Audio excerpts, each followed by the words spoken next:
নবীজি এবং সাহাবায়ে কেরাম গর্ত খনন করতে লাগলেন। সাহাবায়ে কেরামের দুইটা সমস্যা প্রচন্ড, তিনটা সমস্যা। এক নম্বর সমস্যা হলো প্রচন্ড কষ্ট করে করে গর্ত খনন করা লাগতেছে, পাথর কাটতে প্রচন্ড সমস্যা হচ্ছে। দুই নম্বর সমস্যা, সাহাবায়ে কেরাম 15 দিন পর্যন্ত এই কাজে ব্যস্ত। সাহাবীদের মজুদকৃত খাদ্য নাই, পেটে ভাত নাই। একদিকে ক্ষুধা, আরেকদিকে প্রচন্ড মুসিবত আর কষ্ট। আরেকটা কষ্ট কি? দুশ্মনের ভয় ঘেরাও করতেছে, দুশ্মন চলে আসছে। কয়টা কষ্ট কথা বলেন না? মাসাতুমুল বাসাউ ওয়াদ-দাররাউ ওয়াজুলজিলু, এই তিনটা কষ্টকে সঙ্গী করে বানিয়ে নবীজি আর সাহাবীরা সমানে কষ্ট করতেছেন। আল্লাহর নবী একদিন বসে আছেন এই গর্ত খননের মুহূর্তে, সাহাবী একজন দৌড়ে গেলেন, ইয়া রাসূলুল্লাহ, ইয়া হাবিবাল্লাহ, আল্লাহর হাবিব, এত কষ্ট করতেছি আর পারতেছি না নবী গো, এক তো পাথর কাটা আমাদের জন্য সম্ভব হয়ে পড়তেছে, আবার দেখেন ক্ষুধার যন্ত্রণায় ছটফট করতেছি, পেটে তো আর সহ্য হচ্ছে না। ইয়া রাসূলুল্লাহ, এই যে পাঞ্জাবি ছড়ায় দেখালেন, আমার পেটের মধ্যে একটা পাথর বেঁধে রেখেছি, যেন পাথরের ঠান্ডায় পেটটা একটু আরাম লাগে। নবীজি সাল্লাল্লাহু আলাইহি ওয়াসাল্লাম সাহাবীর এই আকুতিয়ার অবস্থা বুঝতে পারে রহমতের নবী, বিশ্ব নবী, দু জাহানের বাদশা, সাইয়্যিদুস সাকালাইন, নবিউর রাহমা, আল্লাহর বন্ধু, খলিল আর হাবিব পাঞ্জাবি সরিয়ে বললেন, ও সাহাবী, আমার পেটে কিন্তু পাথর একটা নয়, আমি পেটের ক্ষুধার যন্ত্রণায় দুইটা পাথর পেটের মধ্যে বেঁধে রেখেছি। নবীজির ঘরে প্রায় চুলা জ্বলতেন না, চুলায় আগুন দেওয়ার কিছুই নাই। একদিন বিশ্বনবী সাল্লাল্লাহু আলাইহি সাল্লাম হযরতে আয়েশার ঘরে ঢুকলেন। হযরতে আয়েশা বলেন, কিছুক্ষণ পরে দেখি নবীজি নাই। নবীজি বের হয়ে গেলেন। আমার নবীজি সাল্লাল্লাহু আলাইহি সাল্লাম একদিন আয়েশার ঘরে ঢুকলেন। আম্মা জান আয়েশা রাদিয়াল্লাহু তাআলা আনহা বলেন, আমার নবীজি কিছুক্ষণ পরে আমার ঘর থেকে বের হয়ে গেলেন, আমি খুঁজে পাচ্ছি না। আয়েশার নবীজির মধ্যে কত ভালোবাসা ছিল, আজকে আমাদের স্বামী স্ত্রীর মধ্যে ভালোবাসাও নাই, সংসারে অশান্তি। দিন যেখানে নাই শান্তি সেখানে আসতে পারে না। টাকায় শান্তি এনে দেয়, সম্পদে শান্তি এনে দেয় না। নবীজি বলেন, একদিন আয়েশা আমাকে প্রশ্ন করে, ও আয়েশা বলছেন, ইয়া রাসূলুল্লাহ, আমাকে আপনি কতটুকু ভালোবাসেন, কেমন ভালোবাসেন? নবীজি বলেন, গিরার মতো ভালোবাসি। গিরা চিনেন?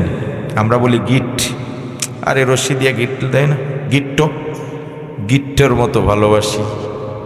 আশ্চর্য লাগে না? আর কোনো উদাহরণ পাইলেন না? গিট্টর মতো ভালোবাসি। আমার নবীজি বলেন, ও আয়েশা, আমি তোমাকে এতটা ভালোবাসি গিট্টের মতো, মানে গিরার মতো, দুই সাইড দিয়া যত টানবাই গিট্টা খালি শক্ত হয়, ছিঁড়েরা খালি শক্ত হবে ভালোবাসা। এই জন্য হযরত আয়েশা বলেন, মাঝে মাঝে আমি নবীজিকে জিজ্ঞেস করতাম, ইয়া রাসূলুল্লাহ, আপনার গিরার খবর কি, গিট্টর খবর কি? নবীজি বলতেন, প্রথম দিন যেমন ছিল আজও এমনই। আল্লাহর নবী সাল্লাল্লাহু আলাইহি ওয়াসাল্লাম দুনিয়ার জীবনটার উদাহরণ দিয়েছেন এইভাবে, মাসালুদ দুনিয়া কারাকিবিন ইস্তাজাল্লা তাহতা শাজারাতিন ফানামা সুম্মা রাহা। আল্লাহর নবী বলেন, কোন মানুষ দীর্ঘ পথ মুসাফির হালতে রওনা শুরু করলো, তার সামনে হাজার হাজার মাইল পথ অতিক্রম করতে হবে, মাসের মাস, বছরের পর বছর অতিক্রম করতে হবে। হঠাৎ করে কোনো এক জায়গায় 2-4-10 মিনিটের জন্য রেস্ট নিতে, বিশ্রাম নিতে একটা গাছের নিচে মানুষ বসে। যেই মাত্র গাছের নিচে বসল, এমনি তার চোখের মধ্যে ঘুম চলে আসে, চোখ লেগে যায়। 10 মিনিটের ভিতরে আবার ঘুম ভেঙে যায়, তাড়াহুড়া করে ওঠে, চিন্তা করে আমার তো এখানে ঘুমিয়ে থাকলে চলবে না, সামনে দীর্ঘ পথ, লম্বা জার্নি, মাসের পর মাস বাকি রয়ে গেছে। সুতরাং ঘুম থেকে তাড়াহুড়া করে উঠে আবার দৌড়তে শুরু করে। নবীজি বললেন, এই দীর্ঘ পথে 10 মিনিটের জন্য যে গাছের নিচে রেস্ট আর বিশ্রাম নিল, ওই 10 মিনিট হলো দুনিয়ার জীবন, আর বছরের পর বছর রাস্তা হলো পরকালের জীবন। বুঝে থাকলে বলুন তো, তাহলে ওইটারে কি জীবন বলা হয়? আমি মাঝে মাঝে উদাহরণ দেই এইভাবে, আটলান্টিক মহাসাগর অথবা প্রশান্ত মহাসাগর, পৃথিবীতেই 2টা মহাসাগর সবচাইতে বড়। প্রশান্ত মহাসাগর অথবা আটলান্টিক মহাসাগরের মধ্যে যদি আপনি একটা সুইকে ডুবিয়ে দেন, সুই চেনেন তো? সুই কত বড় সুই? নবীজি বলেন, এই ছোট্ট সুইটাকে যদি প্রশান্ত মহাসাগর অথবা আটলান্টিক মহাসাগরের মধ্যে ডুবিয়ে দেওয়া যায়, সুইটাকে আবার ওঠানোর উপরে সুইয়ের মাথায় যেই পরিমাণ পানি লাগবে, এই পানিটা হলো দুনিয়ার জীবন, আর গোটা আটলান্টিক মহাসাগরের পানি হলো পরকালের জীবন। এজন্য মিয়া, দুনিয়ার জীবন তো জীবনই না, তাহলে জীবন কোনটা এটা বুঝতে হবে। এবার আল্লাহ রাব্বুল আলামিন জীবন চিনাচ্ছেন, ওয়া ইন্নাদ দারাল আখিরাতা লাহিয়াল হায়াওয়ান। আল্লাহ রাব্বুল আলামিন বলেন, প্রকৃত জীবন হলো মৃত্যুর পরের পরকালের জীবন, যার শুরু আছে আর কোনোদিন শেষ হবে না। এটা হলো প্রকৃত জীবন। দুনিয়াদার যারা, এরা জীবনই চিনে না, এরা মনে করে এটাই জীবন, এটাই শেষ, এটাই শুরু, এটাই সব। এই জন্য তারা বলে কি, খাও দাও ফুর্তি করো, দুনিয়াটা মস্ত বড়, আগামীকাল বাঁচবে কি নাই চিন্তা করো।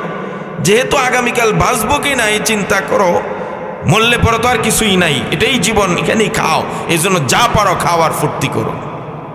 এটা বেঈমানরা মনে করে। আর আমরা যারা ইমানদার, আমরা কি মনে করি? আমরা মনে করি আর দুনিয়া মাজরাতুল আখিরাহ, পুঁজি সংগ্রহ করার জন্য, এটা পরীক্ষার হল।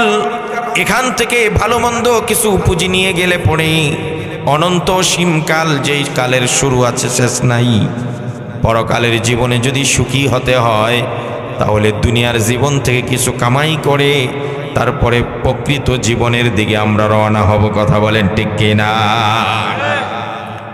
এই জন্য আমরা দুনিয়ার তলব আছে, দুনিয়ার তলব আছে। যদি আগামীকাল সরকারের পক্ষ থেকে, সরাইলের ডিসি বা থানার ওসি সাহেবের পক্ষ থেকে বলা হয়, সরাইল হাওরটাকে বিশাল বড় একটা বিলকে ব্যারিকেড দিয়ে রাখা হয়েছে, যেদিন থেকে বর্ষার পানি এসেছে কাউকে মাছ ধরতে দেওয়া হয় নাই, সব আটকে রেখেছে, পুলিশ পহারা বসিয়েছে। ঘোষণা করা হলো ওই বড় বিলটাতে প্রচুর মাছ জমা হয়েছে। আগামীকাল অর্থাৎ আজকে রাত্রে ভোর 3টার সময় ওই বিলটাকে উন্মুক্ত করা হবে, খুলে দেওয়া হবে। যে যা কিছু পারো মাছ মেরে নাও, কোনো আপত্তি নাই। বুঝে থাকলে বলুন তো, সরাইলের মানুষ সূর্য ওঠার অপেক্ষা করবে? কথা বলে না কেন? সূর্য ওঠার অপেক্ষা করবে? আরো সহজে কই, যদি ঘোষণা করা হয় ব্রাহ্মণবাড়িয়া বৈরবে যে মেঘনা নদী আছে, প্রচন্ড শীত, এখনকার শীতের চেয়ে আরো শীত, মাঘ মাসের প্রচন্ড শীতের মধ্যে ঘন কুয়াশা, অন্ধকার রজনী, অমাবস্যার রাতে মেঘনা নদী আশুগঞ্জের দিক থেকে সাঁতরিয়ে বৈরবের তীরে যদি কেউ রাত 3টার সময় অন্ধকার অমাবস্যার ঘন কুয়াশা রাতের শীতের রাতে যদি কেউ সাঁতরিয়ে পার হতে পারে, ওই পারে যেতে দেরি আমেরিকার ভিসা সহ ওই দেশের নাগরিকত্ব দেওয়া হবে, সপরিবারে আমেরিকায় যেতে পারবে। তাহলে আপনি চিন্তা করবেন, এত রাত্রে, এত কুয়াশা, এত অন্ধকার, এত শীতের মধ্যে যাইতে পারবো না, সুতরাং কালকে দেখা যাবে, অপেক্ষা করবে। যেই 50 জন আগে যাইতে পারবে, এই 50 জনকে আগে ভিসা দেওয়া হবে। তাহলে সরাইলের মানুষ কি মনে করেন? কথা কয় না কা? শুধু কি যুবকরা যাবে না বৃদ্ধরাও যাবে? যেহেতু একজন গেলে সব সপরিবারে আমেরিকা যাওয়া যাবে, তাহলে বাবাই কইব যে আমি তো বুড়া মানুষ, মরলে মরছি, তুই বাইসা থাক, আমি রিক্সটা নিই। কথা কন ঠিক কিনা? তাহলে আমরা দুনিয়ার জীবনের গুরুত্বটা বুঝছি, যে আমেরিকায় গেলেই সেটেল হয়ে যাব, সপরিবারে থাকব, লক্ষ লক্ষ টাকা কামাই করব, আমরা সব ধনী হয়ে যাব। এই জন্য যা তলব আছে, যা চাহিদা আছে, যে কষ্টই হোক না কেন সাতরাইয়া নদী পার হতে হবে। কিন্তু পরকালের জীবন যে এর চেয়ে কোটি কোটি কোটি গুণ গুরুত্বপূর্ণ, এটা আমরা বুঝিও না, এর তলবও নাই, এর চাহিদাও নাই। এই জন্য পরকালের জীবনের জন্য আমরা আগ্রহী না, শিখতে চাই না, জানতে চাই না, বুঝতে চাই না। না দিন বুঝার আগ্রহ আছে, না দিন শিকার আগ্রহ আছে। যুবকরা একটা মাহফিল করছে। সুপ্রিয় ভাইয়েরা আমার, শুধু আমি খুতবাতে ওই হাদিসটা এই জন্য পড়েছি, আপনারা আমাকে বলেছেন যে আপনারা দিনের ছাত্র হবেন, কোরআনের ছাত্র হবেন। কোরআনের ছাত্র হয়ে থাকলে লাভ আছে না নাই? কথা বলেন না, আছে না নাই? মুরব্বীরা আজকের থেকে নিয়ত করেন যে আমি যতদিন থাকবো আমি কোরআনের ছাত্র হয়ে থাকবো। সুযোগ পাইলে আমি ইমাম সাহেবকে, আলেম সাহেবকে, মৌলানা সাহেবের কাছে মাসলা জিজ্ঞেস করব, কিভাবে আখেরাত সাজানো যায় এই চিন্তায় লিপ্ত থাকব। যদি আপনি কোরআনের ছাত্র হয়ে থাকতে পারেন, দিনের ছাত্র হয়ে নিজেকে প্রমাণ করতে পারেন, আর এই অবস্থায় যদি মারা যান, আমার বিশ্বনবী বলেন, মান মাতা ফি তলাবিল ইলমি ফাহুয়া শাহীদ। ইলম অন্বেষণের অবস্থায় তলাবুল ইলম, তালিবুল ইলম, কোরআনের ছাত্র, দিনের ছাত্র হয়ে যদি কেউ মারা যায়, আল্লাহর নবী বলেন সে শহীদি মর্যাদা পেয়ে যাবে। সুবহানাল্লাহ। খুতবার মধ্যে হাদিসটা পড়েছিলাম, ভালো করে খেয়াল করে শুনেন। আন কাসির ইবনে কায়েস, তাবিঈ কাসির ইবনে কায়েস বলেন, কুনতু জালিসান মা আবি দারদা রাদিয়াল্লাহু তাআলা আনহু ফি মসজিদে দিমাশক। হযরত কাসির ইবনে কায়েস বলেন, একদা নবীজির একজন বিখ্যাত সাহাবী হযরত আবু দারদার সঙ্গে আমি মসজিদে, দামেস্কের মসজিদে বসেছিলাম। দামেস্কের মসজিদে বসেছিলাম, মনে রাখবেন এই দামেস্কের মসজিদের কথাটা। ফাজাআহু রাজুলুন, হযরত আবু দারদার কাছে একজন লোক আসছে, একজন লোক আসছে। কোত্থেকে আসছে খেয়াল করে শুনবেন কথাগুলো। সুনানে আবি দাউদের মধ্যে লম্বা হাদিসটা এসেছে। হযরত কাসির ইবনে কায়েস বলেন, দামেস্কের কেন্দ্রীয় সেন্ট্রাল মসজিদে আমি আবু দারদার সঙ্গে বসা। ফাজাহু রাজুলুন, একজন লোক আসছে, মিন মাদিনাতির রাসূলি সাল্লাল্লাহু আলাইহি ওয়াসাল্লাম, নবীজির শহর মদিনার শহর থেকে দামেস্কে আসছেন এই লোকটা। এবার বলবেন, হুজুর মসজিদের দামেস্কের মসজিদ কোন জায়গায়, আর মসজিদে নববী থেকে এর দূরত্ব কি পরিমাণ? মুরব্বীরা খুব খেয়াল করে শুনবেন, যুবকরাও শুনবেন। দিন শিখার জন্য, দিন জানার জন্য একজন মানুষের কি পরিমাণ আগ্রহ। দামেস্ক হলো বর্তমান সিরিয়ার কেন্দ্রীয় রাজধানী দামেস্ক। সিরিয়ার নাম শুনছেন না? পূর্বের নাম ছিল শাম। পৃথিবীতে যদি 4টা শহর মূল্যবান দামি হয়, এর 4টা শাম, এই দামেস্ক। সিরিয়ার রাজধানী দামেস্ক। 53 বছরের স্বৈরশাসকের পতন হয়েছে, হয় নাই? এটা পূর্বাভাস। পৃথিবীতে জুলুম আর বরদাস্ত করা হবে না। জুলুম যেখানে হবে, অন্যায় যেখানে হবে, নির্যাতন যেখানে হবে, সেখানেই প্রতিবাদ আর প্রতিরোধ হবে। পৃথিবীর দিগন্ত থেকে আরেক দিগন্ত পর্যন্ত জুলুমের অবসান করে ইসলাম প্রতিষ্ঠিত হয়ে শান্তির ফোয়ারা বইবে, এটাই পূর্বাভাস লক্ষ্য করা যায়। বাংলাদেশের পরে সিরিয়া 53 বছরের স্বৈরশাসক নিপাত হয়েছে, ধ্বংস হয়েছে, কথা বলে ঠিক কিনা? এরপরে সিরিয়াল আসতেছে ফিলিস্তিন, ইনশাআল্লাহ, কথা বলেন না ইনশাআল্লাহ। এখন ইসরায়েলদের গৃহযুদ্ধ শুরু হয়েছে, পারিবারিক যুদ্ধ, যেখানে ইসরায়েলরাও অনেকেই তাদের সরকারের এই সমস্ত ভূমিকার বিরুদ্ধে কথা বলছে যে আপনারা কি শুরু করেছেন। আমেরিকা কি এমনিই আফগানিস্তান ছেড়ে আসছে? কতদিন যুদ্ধ করবে? আমেরিকার সৈনিকদের প্রত্যেকের পরিবার সরকারকে বলছে, আমার ছেলে, আমার মেয়ে, আমার ভাই, আমার স্বামী যুগের পর যুগ যুদ্ধ করে যাচ্ছে, এছাড়া কি আমাদের কাজ নাই? এইভাবে আমেরিকাকে আপনারা ধ্বংস করে দিচ্ছেন, এই যুদ্ধ বন্ধ করো। এমনি আসে নাই, ছেড়ে আসতে বাধ্য হয়েছে। ইনশাআল্লাহ সুম্মা ইনশাআল্লাহ নবী করিম সাল্লাল্লাহু আলাইহি সাল্লামের সুসংবাদ আছে। হযরত আবু হুরায়রা রাদিয়াল্লাহু তাআলা আনহু বলছেন যে আমার নবী সুসংবাদ দিয়েছে। সুসংবাদটা কি আগে শুনুন। হ্যাঁ যুবকরা, তোমরা শুনবা, এটা যুবকদের ওয়াজ, যুবকদের সংগঠন। এটা قال سيدنا رسول الله صلى الله عليه وسلم عصابتان أحرزهما الله من النار عصابة تغزو الهند وعصابة تكون مع عيسى ابن مريم নবীজি ভবিষ্যৎবাণী দিয়ে গেছেন কিয়ামতের পূর্বে দুইটা দল হবে, যেই দুইটা দলকে আল্লাহ জাহান্নামে পোড়াবেন না, যেই দুইটা দলকে আল্লাহ জাহান্নামে দিবে না, জাহান্নাম থেকে মুক্ত করে আল্লাহ জান্নাত দিয়ে যাবেন। ১৫০০ বছর আগেই বিশ্বনবী সুসংবাদ দিয়েছেন। সুবহানাল্লাহ। এইটা নবীর যুগের কথা না, নবীর যুগের দুই দলের কথা বলে নাই, বলছেন ইসাবাতানি আহরাজাহুমাল্লাহু মিনান নার, দুটি দলকে, দুটি জামাতকে, দুটি দলকে আল্লাহ জাহান্নামে দিবে না। এই দুইটি দল কোন দুই দল? নবীজি বলে গেছেন ইসাবাতুন তাগজুল হিন্দ। আপনারা নবীজি কয়টা দলকে জাহান্নাম থেকে মুক্ত ঘোষণা করে গেছে? এর মধ্যে একটা হলো কোন যুদ্ধে অংশগ্রহণ করবে? হিন্দুস্তান, গজওয়াত হিন্দুস্তান, তাগজুল হিন্দা, ওয়েট এন্ড সি। ভারত দেখেন না, দেখেন না ক্রিকেটার, এই ক্রিকেট খেলা দেখো তো। আমি আবার একটু আধুনিক হুজুর। অনূর্ধ্ব 19 ক্রিকেট টিম, এরা ভারতকে হারাইছে। তো সব খেলা দেখার তো আমাকে সময় নাই। ফেসবুকে ছোট্ট একটা ভিডিও ক্লিপ বের হয়েছে। সেটা কি? অনূর্ধ্ব 19 বছরের নিচের ছেলেরা ভারতের এদেরকে হারাইছে।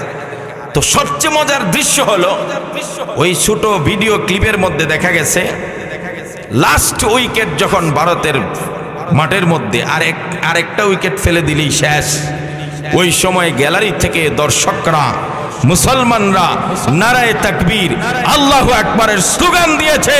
আর অনূর্ধ্ব 19-এর ছেলেরা যারা ফিল্ডিং করতেছিল তারা হাত দিয়ে ইশারা বলছে, চালিয়ে যাও আল্লাহর নামে, ইনশাআল্লাহ ভারতকে বধ করে ছাড়বো। ও ভারত, আল্লাহু আকবারের ধ্বনি দিয়া আমার বোন কয়েক বছর আগে সেখানে ভার্সিটিতে একটা হুঙ্কার দিয়ে তোমাদেরকে আঘাত দিয়েছিল।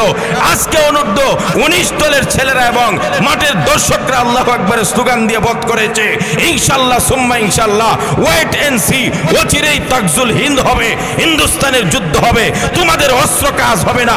আল্লাহ সাহায্য নিয়ে, নারায়ে তাকবীরের স্লোগান নিয়ে মুসলিমরা তোমাদেরকে পরাজিত করবে ইনশাআল্লাহ। বেটা তাগজুল হিন্দ আসতেছে, যুবকরা তৈরি হও, প্রস্তুত হও। ইসলাম প্রতিষ্ঠিত হয়েছে যুবকদের কল্যাণে, 100% যুবকদের কল্যাণে। আপনি দেখেন ইসলামের সূচনা লগ্নে যারা ইসলাম গ্রহণ করেছে, মুরব্বী ইল্লা মাশাআল্লাহ 2-1 ছাড়া সব যুবক, সব যুবক। সাইয়্যিদুনা আবু বকর রাদিয়াল্লাহু তাআলা আনহুর অনুদান রাসূল সাল্লাল্লাহু আলাইহি ওয়াসাল্লাম জীবনে বলতে পারেননি। আবু বকর আমার জন্য যা করেছে একমাত্র আল্লাহই তার প্রতিদান দিবে। সে আবু বকর ইসলাম গ্রহণ করেছেন সর্বপ্রথম পুরুষদের মধ্যে। বয়স কত ছিল? মাত্র 38 বছর। কয় বছর? 38 বছরে কেউ বুড়া হয়ে যায়? কথা বলেন। হযরত উমর যেদিন ইসলাম গ্রহণ করেছেন তার বয়স ছিল মাত্র 26 বছরের টকবগে যুবক। সুবহানাল্লাহ। হযরত উমর রাদিয়াল্লাহু তাআলা ইসলাম গ্রহণ করার পরে নবী করিম সাল্লাল্লাহু আলাইহি সাল্লামের কাছে গিয়ে বললেন, আলাস্তা বিনাবিয়িন হক, ইয়া রাসূলুল্লাহ আপনি কি সত্য নবী নন? ইয়া রাসূলুল্লাহ কোরআন কি সত্য নন? ইয়া রাসূলুল্লাহ আল্লাহ কি সত্য নন? নবীজি বললেন, উমর অবশ্যই আমি সত্য নবী। কোরআন আল্লাহর ঐশী গ্রন্থ, সত্য ধর্ম, সত্য গ্রন্থ, আর আমার আল্লাহ চিরসত্য। আল হাক্কু মির রাব্বিক। হযরত উমর বললেন, ইয়া রাসূলুল্লাহ, ইয়া হাবিবাল্লাহ, যদি আপনি সত্য নবী হন, যদি কোরআন সত্য হয়, যদি আল্লাহ সত্য হন, তাহলে আর আজকের থেকে চুপি চুপি কোনো নামাজ না, কাউকে ভয় করে লুকিয়ে নামাজ নয়। আমি কাবার চত্বরে যাচ্ছি, সেখানে প্রকাশ্যে নামাজ পড়ব। কোনো মা যদি তার ছেলেকে ওই পরিমাণ দুধ পান করিয়ে থাকে যে আমার সাথে লড়বে, তাহলে সে যেন আমার সঙ্গে মোকাবেলা করে। আজকের থেকে প্রকাশ্যে নামাজ চলবে। আল্লাহু আকবার। যুবক, এটা যুবক বলেছে, একটা যুবক 26 বছরের একটা যুবক বলেছে নবীজিকে, আর গোপনে নয়, এবার প্রকাশ্যে ইসলাম চলবে। তোমার সেই বয়সটা হয়েছে, তোমার বয়স 26 হয়েছে, তুমিও ঘোষণা করো। আমার মহল্লা, আমার এলাকার মসজিদের ইমাম সাহেবকে গিয়ে এই কথাটা 10 জন যুবক মিলে বলবে। সরাইল উত্তর আরিফাইল একতা যুব সমাজের 10টা যুবক 10টা গোষ্ঠীর থেকে চাই, যে গিয়ে বলবে হুজুর সুদের বিরুদ্ধে কথা বলবেন, ঘুষের বিরুদ্ধে কথা বলবেন, মদ্য হাউজিং এর বিরুদ্ধে কথা বলবেন, নেশার বিরুদ্ধে কথা বলবেন, চোর ডাকাত ছিনতাই রাহাজানির বিরুদ্ধে কথা বলবেন, ধর্ষণ আর ইফটিজিং এর বিরুদ্ধে কথা বলবেন, মিথ্যা মামলার বিরুদ্ধে কথা বলবেন, কোরআনের হক কথাগুলো অকপটে বলবেন। আপনার কোনো ভয় নাই। যদি কেউ আসে আমরা 10 জন মোকাবেলা করব। আমার সমাজ, আমার এলাকাকে মদিনার সমাজের মতো গড়ে তুলতে চাই, যেখানে অবাধে নারীরা চলাফেরা করবে, কেউ তাকে ডিস্টার্ব করতে পারবে না, যেখানে অন্যায় চলবে না, জবরদস্তি চলবে না, আত্মসাৎ চলবে না, নেশার আবার একটা ট্যাবলেটও আমার সমাজে ঢুকতে দেব না। যদি সেটা কেউ করে সবাই মিলে প্রতিবাদ করব, একটা সমাজ সোনার সমাজ হয়ে যাবে। কিন্তু আমাদের যুবকদের এই দান্দাই নাই, এদের দান্দা অন্যটা। এরা মনে করতেছে আমরা ইসলাম নিয়ে এত মাথা কামানোর সময় কোথায়? এইটা মাথা কামাইব হুজুররা, মাথা কামাইব কিছু মুরব্বীরা। আমরা তো এখন খেলাধুলা, নাচ গান, ছবি, আড্ডা ইত্যাদি নিয়ে ব্যস্ত থাকার সময়। আজকে আপনাদেরকে ধন্যবাদ দিচ্ছি, আপনারা একটা মাহফিল করছেন। আপনার বয়স হয় নাই, আপনি ভাবছেন কি গোটা সিন্ধু বিজয় করেছে? সিন্ধু মোহাম্মদ বিন কাসেম, মুসলিম সেনাপ্রধান মোহাম্মদ বিন কাসেম সেনাপ্রধানের দায়িত্ব পালন করে গোটা সিন্ধু বিজয় করেছে। বয়স ছিল মাত্র 17 বছর। কয় বছর? হাফ প্যান্ট পরে মিয়া সরাইলে 17 বছরের পোলায়। আর তিনি সেনাপ্রধানের দায়িত্ব পালন করে 17 বছর বয়সে সিন্ধু বিজয় করেছে। আর আমার যুবকের সামনে আমার নবীকে গালি দেয়, আমার যুবকের সামনে ক্লাসরুমে।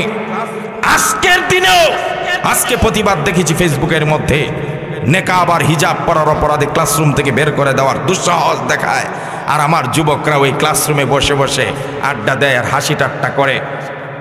আমার দেশে ভার্সিটিতে দাড়ি রাখলে তাকে নিয়ে কটূক্তি করে ওই কুলাঙ্গার শিক্ষক হিজাব এবং খুলতে বাধ্য করে, বুরকা খুলতে বাধ্য করে, দাড়ি রাখলে পরীক্ষার হলে বাহিরে 8 ঘন্টা দাঁড় করিয়ে রাখে, টুপি পরলে টিটকারি করে।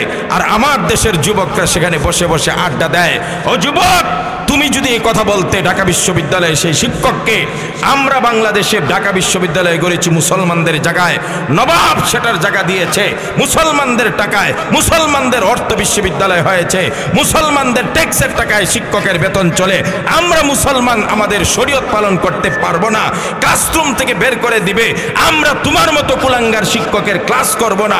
তাহলে প্রত্যেকটা কুলাঙ্গার শিক্ষক ঠিক হয়ে যেত, সোজা হয়ে যেত, আর কোনোদিন পর্দা, হিজাব, নিকাব আর দাড়ি টুপি নিয়ে কোনোদিন মস্করা টটকারি করতে পারতো না। কথা বলে ঠিক কিনা? কিন্তু ওই যে কপাল খারাপ, আমরা বুঝি নেই আমার ইসলাম, আমার ধর্ম নিয়ে আমি গর্বিত, আমার ধর্ম নিয়ে আমি প্রাউড ফিল করি, আমি গর্ববোধ করি যে আমি মুসলিম। ও মুসলিম, তোমাকে আমি বলছি না ফেসবুক চালায়ও না, তোমাকে আমি বলছি না ক্রিকেট খেলো না, কিন্তু আমার প্রশ্ন হবে সেটাই, তুমি সব করবে কিন্তু তোমার সাথে ইসলাম থাকবে। কথা বলে ঠিক কিনা? আল ইসলাম ইয়ালু ওয়ালা ইউলা, ইসলাম থাকবে চূড়ো, উন্নত, কখনো নত হবে না। ইসলামকে ছোট হতে দিও না, তোমার দোহাই লাগে, ইসলামকে ছোট হতে দিও না। তোমাদের মতো সাহাবীরা, নবী করিম সাল্লাল্লাহু আলাইহি ওয়াসাল্লাম এক যুদ্ধে তিনজন সেনাপ্রধানের নাম ঘোষণা করলেন। নবী করিম সাল্লাল্লাহু আলাইহি সাল্লাম বললেন, আমার চাচাতো ভাই জাফর ইবনে আবি তালিব কোথায়? তুমি সেনাপ্রধানের দায়িত্ব পালন করবে। আব্দুল্লাহ ইবনে রাওয়াহা কোথায়? তুমি সেনাপ্রধানের দায়িত্ব পালন করবে। হযরতে যায়েদ বিন হারেসা কোথায়? তুমি সেনাপ্রধানের দায়িত্ব পালন করবে। আমি লম্বা ঘটনা বলবো না। ওই যুদ্ধে একজন সেনাপ্রধানের দায়িত্ব পালন করতেছিলেন। হঠাৎ করে এক বেঈমান তার ডান হাতটার মধ্যে এমন জোরে আক্রমণ করে বসলো, ডান হাতটা ছিটকে দূরে পড়ে যায়। ওই সাহাবী সেনাপ্রধান যুবক, ডান হাতে পতাকা ধরা ছিল, ডান হাত দিয়ে যখন আঘাতপ্রাপ্ত হলেন সাথে সাথে বাম হাত দিয়ে ইসলামের পতাকাকে উপরে উঠায় রাখে। কিছুক্ষণ পরে যুদ্ধ চলতেছিল, এমন সময় বেঈমান কাফের বাম হাতে তার আক্রমণ করে বসে। বাম হাত দিয়ে যখন দেখলেন যে পতাকা আর ধরে রাখা সম্ভব নয়, এবার দুই পা দিয়ে এইভাবে পতাকাটাকে ধরে উপরে উঠায় রাখছেন। বেঈমান কাফেররা যখন এবার পায়ের মধ্যে আক্রমণ করে বসলো, সাহাবী দুই পা হারানোর আগে আগে ওই ইসলামের পতাকাকে দাঁত দিয়ে কামড়িয়ে ধরে উপরে ধরে রাখলেন। তারপরও নিজে শহীদ হয়ে যান। অন্যান্য সাহাবীরা গিয়ে দেখেন পতাকা ঠিকই উপরে উঠা, সাহাবী দাঁত দিয়ে কামড়িয়ে পতাকা ধরে রাখছেন। ছটফট করতে করতে যুদ্ধের ময়দানে শহীদ হয়ে যায়, কিন্তু দিনের পতাকা, ইসলামের পতাকাকে নমনীয় হতে দেয় নাই। যুবক, তুমি তাদের উত্তরসূরি, তুমি তাদের উত্তরসূরি। যুবকদের কল্যাণে ইসলাম প্রতিষ্ঠিত হয়েছে। সাইয়েদনা আলী রাদিয়াল্লাহু তাআলা আনহু ইসলাম গ্রহণ করেছেন মাত্র 8 বছর বয়স। আব্দুর রহমান ইবনে আউফ 16 থেকে 17 বছরে ইসলাম গ্রহণ করেছে। এই যে আমার ভাই কিছুক্ষণ আগে বলেছে, হযরত খাব্বাব ইবনে আরাত ইসলামের ষষ্ঠ মুসলিম, 6 নম্বর মুসলমান, কি নিদারুণ কষ্ট করেছে, কি নিদারুণ কষ্ট করেছে। কতটা কষ্ট করলে পরে নবীজির কাছে গিয়ে আবেদনটা করতে পারে। হযরত খাব্বাব ইবনে আরাতের ব্যাপারে কিতাবে এসেছে, একটা মুশরিকা নারীর গোলাম ছিল। সেই মুশরিকা নারী ইসলাম পছন্দ করত না। ইসলাম গ্রহণ করার অপরাধে তাকে নির্যাতন, নিপীড়ন, মারপিট সমানে তার উপর। হযরত খাব্বাব ইবনে আরাত বলেন, আমাকে জ্বলন্ত কয়লার উপরে শুয়ে দেওয়া হতো। এই জ্বলন্ত কয়লার উপর শোয়া অবস্থায় আমি যেন নাড়াচাড়া না করতে পারি, এই জন্য আমার বুকের উপর বেঈমান কাফেরেরা পা দিয়ে চাপ দিয়ে ধরে রাখতো। কারণ জ্বলন্ত কয়লার উপর কাউকে শোয়াইলে ছটপট করে কাত হয়ে চিত হয়ে পড়ে যেতে পারে, যেন সে নাড়াচাড়া না করতে পারে। খাব্বাব বলেন, আমার বুকের উপর পা দিয়ে চাপ দিয়ে ধরে রাখতেন। দুনিয়ার মুসলমানরা এমন হয়েছে, আমার শরীরের চর্বি আর রক্ত ঝরে ঝরে, গুস্ত খসে খসে পড়ে পড়ে জ্বলন্ত কয়লা নিভে যেত, আমি খাব্বাবের নির্যাতন বন্ধ হতো না। এমনি ইসলাম চলে আসছে। যুবক, যুবকদের ত্যাগ, এ কুরবানির বিনিময়ে দেশে ইসলাম এসেছে। আল্লাহ রাব্বুল আলামিন, আম হাসিবতুম আন তাদখুলুল জান্নাতা ওয়া লাম্মা ইয়াতিকুম মাসালুল লাযীনা খালাউ মিন ক্বাবলিকুম মাসাতহুমুল বা'সাউ ওয়াদ-দাররাউ ওয়া যুলজিলু হাত্তা ইয়াকুলার রাসূলু ওয়াল্লাযীনা আমানু মা'আহু মাতা নাসরুল্লাহ আলা ইন্না নাসরাল্লাহি করিব। আল্লাহ রাব্বুল আলামিন বলেন, আম হাসিবতুম আন তাদখুলুল জান্নাহ, তোমরা কি মনে করেছো ফুল সজ্জার উপর দিয়ে জান্নাতে চলে যাবে? তোমরা কি মনে করেছো আরামের বিছানায় ঘুমিয়ে ঘুমিয়ে জান্নাতে চলে যাবে?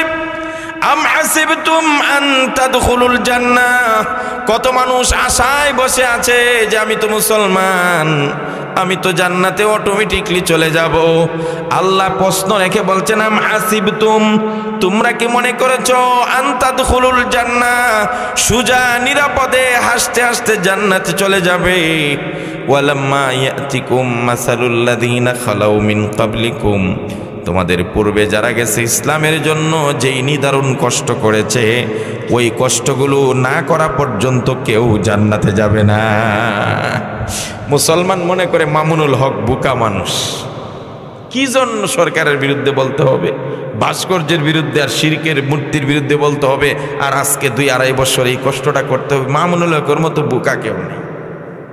মনে করে না অনেকে, কি দরকার ছিল, মামুন সাহেব এমনিই তো ভালো ছিল। আজকে 2.5 বছর রিমান্ডের পর রিমান্ড, আদালত চত্বরে তাকে রশি বেঁধে ডান্ডা বেরি পড়িয়ে হাঁটাইছেন। সুস্থ সবল একটা টকবকে যুবক হুইল চেয়ারে বসতে বাধ্য হয়েছে। কি জন্য এত কষ্ট করলো? এই বোকা মানুষ এইভাবে এই সমস্ত কথা না বললেই হয়, এই জান্নাতের ওয়াজ জাহান্নামের ওয়াজ এগুলা করুক, মানুষ খুশি। এই রিস্কি কথা বলার দরকার কি? মামুনুল হক সাহেবরা না বুঝে কিছু করে নাই। উলামায়ে কেরাম জেলে গেছেন, উলামায়ে কেরামের জন্য আয়নাঘর তৈরি করেছেন, উলামায়ে কেরামদেরকে দিনের পর দিন রিমান্ড নিয়েছে। নিশ্চিত জাল জানার পরেও উলামায়ে কেরাম এই হকের কথাগুলো বলেছে। হয়েছে, এগুলো আমরা না বুঝে করি নাই, ব্যাককল মনে করে করি নাই। আল্লাহ রসুলকে আল্লাহ বলেছেন, কুল হাযিহি সাবিলি আদউ আনা আলা বাসীরাতিন আনা ওয়া মান ইত্তাবা'আন। এই রাস্তা আমাদের জানা শোনা রাস্তা, এই রাস্তায় চললে যে কাটা আছে, এই রাস্তায় চললে জেল আছে, এই রাস্তায় চলে রাসূলুল্লাহ 3 বছর জেল কেটেছেন, এই রাস্তায় চললে রাসূলুল্লাহ দান শহীদ হয়েছে, এই রাস্তায় চলে তায়েফে 3 বার বেহুশ হয়েছেন। সুতরাং এই পথ চললে নবীর ওয়ারিস যদি হয়ে থাকেন, জেল খাটতে হবে, ফাঁসি ঝুলতে হবে, আপনার গলায় রশি পর্যন্ত ঝুলবে, বাড়িঘর ছাড়বেন। এটা আমরা জেনে বুঝেই করি, কারণ আল্লাহ বলেছেন তারা যে কষ্ট করেছে সেই কষ্ট না করা পর্যন্ত এমনি জান্নাতে যেতে পারবে না। কি সুন্দর মনে করে আমরা ভালো আছি, আমরা ভালো আছি। হ্যাঁ, আম হাসিবতুম, তোমরা কি মনে করেছো আন তাদখুলুল জান্নাহ, জান্নাতে চলে যাবে? ওয়ালাম্মা ইয়াতিকুম মাসাল আল্লাযীনা খালাউ মিন ক্বাবলিকুম, তোমাদের পূর্বে ছাড়া ছিল তাদের মতো দৃষ্টান্ত আসে নাই? এই কষ্ট তোমাদের কর না করেই জান্নাতে চলে যাবে। কি কষ্ট মিয়া? মাসাতহুমুল বাসাউ ওয়াদ-দাররাউ ওয়া যুলজিলু হাত্তা ইয়াকুলার রাসূলু ওয়াল্লাযীনা আমানু মাআহু মাতা নাসরুল্লাহ।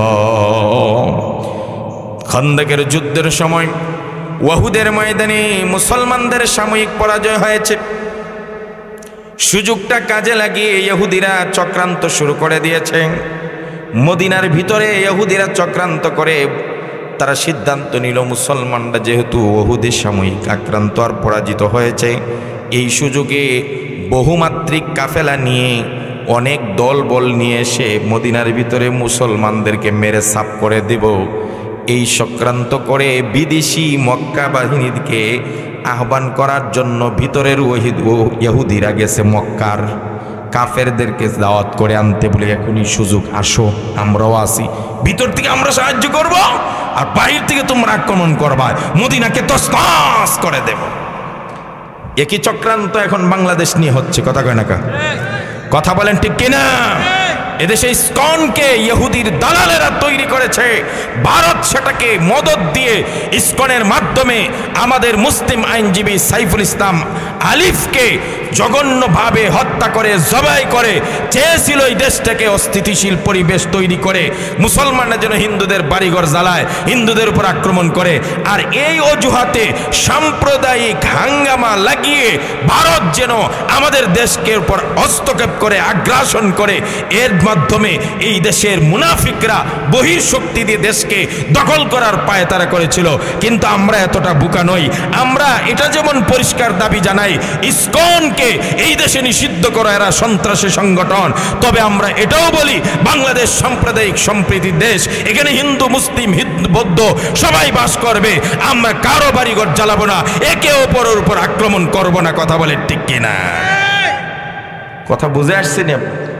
এবার ইহুদিরা দাওয়াত করছে গিয়ে মক্কার বেঈমানদেরকে, তখন আবু সুফিয়ান মুসলমান হয় নাই, আসো এই সুযোগে তোমরা বাহির থেকে আমরা ভিতর থেকে, চতুর্দিক দিয়ে মদিনাকে ঘেরাও করো।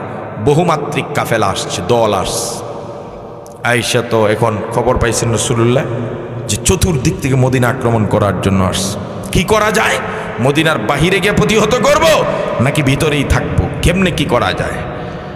সেখানে পরামর্শ সভা হলো। একজন সাহাবী, সবচাইতে মুরব্বী সাহাবী, বায়ুবৃদ্ধ সাহাবী হযরতে সালমান ফারসি রাদিয়াল্লাহু তাআলা আনহু পারস্য দেশ থেকে আসছেন। তিনি বললেন, হুজুর, আমাদের দেশে যখন এই পরিস্থিতি হতো তখন আমরা বাহিরে না গিয়ে পরীক্ষা গর্ত খনন করে দুশ্মন যেন আসতে না পারে এই ব্যবস্থা করে ভিতর থেকেই আমরা যুদ্ধ করতাম। আমার খেয়াল হলো মদিনার চতুর্দিকে পরীক্ষা মানে গর্ত খনন করেন, এত বড় করে করেন একটা ঘোড়া যেন ওই পার থেকে এই পারে লাফ দিয়ে না আসতে পারে, এত বড় পরীক্ষা খনন করেন তারা যেন ওই পারে থাকে, আমরা ভিতর থেকে যুদ্ধ করলে বরং আমরা সুবিধা আদায় করতে পারব। হযরত সালমান ফারসি পরামর্শ, নবীজি বললেন, আপনার পরামর্শ গ্রান্ডেড, কবুল, ঠিকই আছে। এবার কি করা যায় তাহলে? এবার 10 হাত গভীর, 10 হাত প্রশস্ত করে করে মদিনার চতুর্দিকে গর্ত খনন করো, খাল খনন করো। সহজ? এই সরাইলের মাটি, সরাইলের মাটি এখন তো বেকু আছে, অত্যাধুনিক যন্ত্র আছে, তখন কিছুই ছিল না। হাতের কোরাল খুন্তি এগুলা দিয়েই করতে হতো। আরো জমিনের মাটি এই মাটি নয়, সেটা পাথরই জমিন। আপনারা মদিনার উহুদ পাহাড় দেখছেন না? যারা গেছেন, উহুদ পাহাড়ে খালি পাথর আর পাথর আর বালি, আর কিচ্ছু নাই। কিছুক্ষণ বালি সরাইলেই পাথর পরে, এটাকে কাটতে হয়। একটা পাথর কাটা 10 হাত গভীর করে। সাহাবায়ে কেরামকে 10 জন করে বিশ্বনবী সাল্লাল্লাহু আলাইহি সাল্লাম দল করে দিলেন। তোমরা 10 জনেই 10টা হাত গর্ত খনন করবে। আরো 10 জন 10 হাত, এভাবে করে করে বন্টন করে দিলেন। নবীজিও শরীক হলেন, নবীজিও কাটতেছেন। মুসলমান ভাইয়েরা খুব ভালো করে খেয়াল করে শুনবেন, ইসলাম কতটা কষ্টে আমার দেশে। আমাদের শাইখুল হাদিস আল্লামা আজিজুল হক রাহিমাহুল্লাহ, আমার বুখারীর উস্তাদ, মামুনুল হক আমার উস্তাদ।